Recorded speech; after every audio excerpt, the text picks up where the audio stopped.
Hello, everyone, and welcome to Tarnished Bronze, where our only concern is highlighting some unheralded comics, and we have a AI and a scripted contentless agenda here.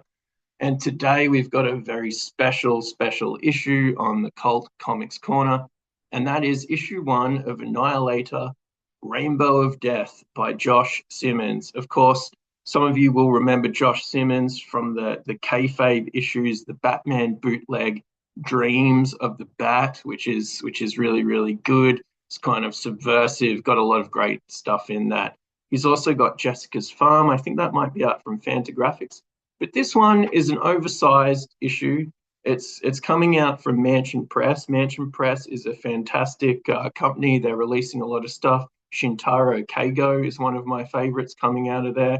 And they also have some other cool stuff like the Gloaming and a few other things too. So check them out, Mansion Press.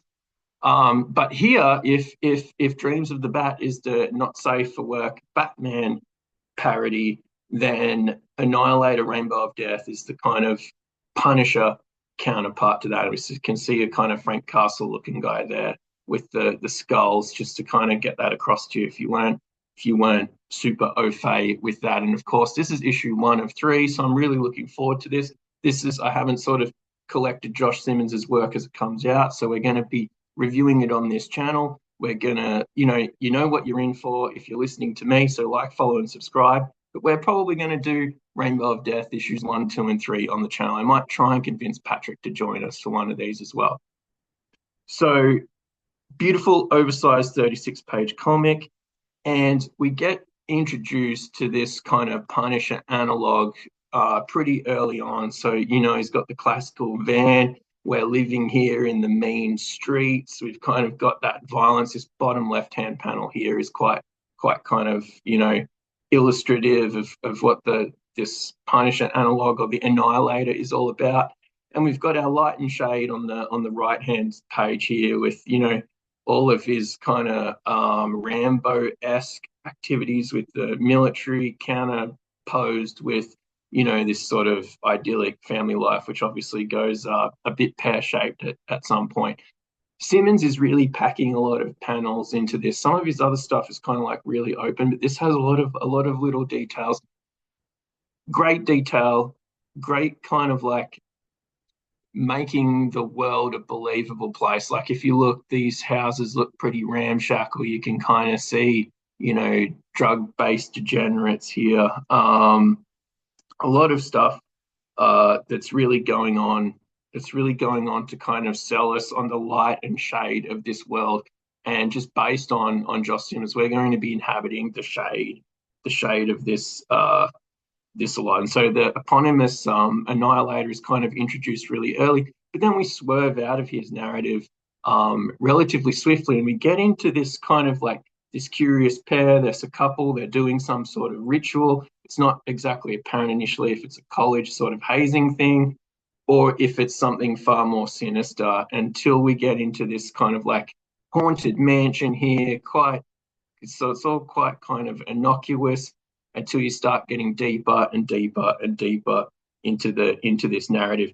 And indeed, the majority of this book consists of our introduction to Callie and his sort of rainbow cult. And they're kind of like a sex cult with drugs. And obviously, if you have any sort of cult, the woeful neglect of children is kind of de rigueur for the whole thing. So that's kind of what they're all about. But nonetheless, it's under this veneer of love, this veneer of philosophy, this veneer of trying to find something new, some sort of thing beyond just survival in the human condition. And I think a lot of cults in real life kind of prey on people who maybe do have an education, they're maybe quite au fait with how the world works, but they're searching for something more. And if you're looking lost and searching for something more, then you're kind of like fair game for these people. But as you can see, kind of degenerate conditions in general, counterposed with like the amount of luxury that the head honchos of the cult have, and everyone is catering to this Cali guy's every whim. And you can see this. He's the guy in the center with the sort of pink goggles there. And you know, where I grew up, there's a lot of hippies around, and I realized that it's very, very expensive to be a hippie. So that kind of inoculated me. That's maybe giving a little bit too much personality away, but these people just sort of really rubbed me up the wrong way. And eventually the reader gets rubbed up the wrong way as well. But just look at this sort of panorama picture here on the right, just really sort of fantastic, even though this house is kind of crummy. And we get into Callie's sort of stupid philosophy more and more and more and more, kind of real dumb, but nonetheless, it's kind of intriguing for a lot of people. I really like the cartoon here. The use of color is really, really great. Is kind of doing well with that. So that's kind of a really fun thing. Josh Simmons is kind of really bringing it. A lot of detail, a lot of thought is going into this. And of course, we get this real non-safe for work thing here, but nonetheless, you kind of like see how deranged and demented his whole sort of philosophy kind of is. And then the switch flicks, and we get into something far more sinister, far more Manson-esque. He's We're putting a lot of this sort of stuff in the background now. We've got clowns walking around. Why are these people dressed up? Why are they wearing silly stuff? So just we're getting further and further into this young woman's kind of like nudging into disaster.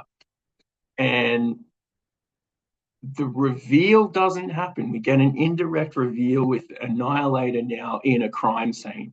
And so if you put two and two together, we've got the crime scene, we've got the cultists being led to the house. So this is kind of like a Marilyn Manson style thing, and it's all going to unfold. It's all really engaging. I'm a big fan of the art style. I'm a big fan of the aesthetic. It reminds me a lot of the Adult Swim series Super Jail, which was always really cool. So it's great to see this, someone really considered, someone building this world, really intrigued with issue 1. Can't wait for issue 2 and 3.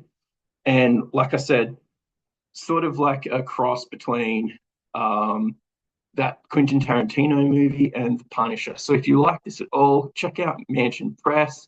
I really loved it. It is an oversized issue. So if you just look here, here's the issue. Here is it compared to a normal comic. So you're kind of getting a lot of bang for your buck. So if you like that, check out Mansion Press. If you are interested at all in other content, other videos that we've got, you can check out our playlist. We've got loads now, probably almost 90. So like, follow, and subscribe, and we will see you in the next episode. Enjoy your reading.